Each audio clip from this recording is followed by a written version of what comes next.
Well, this year's State of the Union comes with extra added drama because of the government shutdown. Democrats now control the House, the polarization at the national government. The question is, will this be a building of bridges between the different parties, or is this going to be a bridge over the River Kwai where the last bridge is blown up? For the president, there's two ways to measure success. If you're looking at for governing, you want to be able to reach out and build a coalition in the Congress to get things done between now and 2020.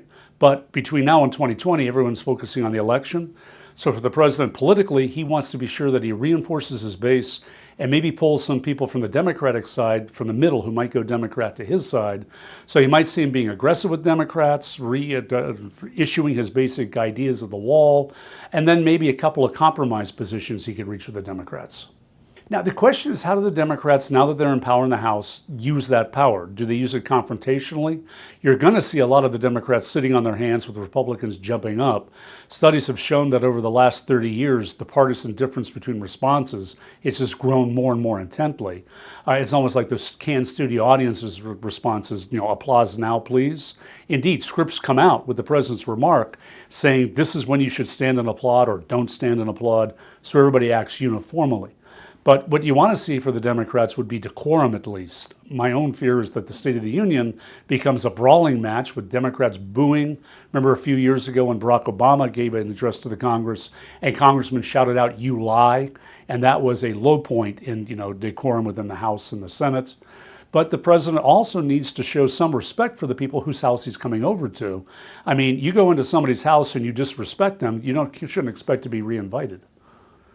State of the Union used to be much watched TV because you can get a good gauge where presidents are going to go. It was a time he announced real policy ideas. There's always the basic themes of patriotism. The State of the Union is doing well, but we will do better in the future. And usually there's an attempt to reach out between the two parties within the State of the Union. You hit some bread and butter issues that everybody can agree on. Not sure about that this time. There's so little overlap between the parties, it's hard to hit a message that everybody's going to stand up and applaud.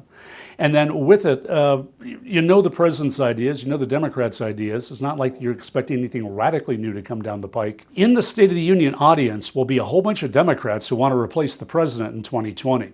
And I think that now that the Super Bowl's over and now that the holidays are over, this really represents the kickoff of the 2020 campaign. And pretty much between now and 2020, Republicans are going to be focusing on making the president look good. He's going to be focusing on making the Democrats look bad, and vice versa.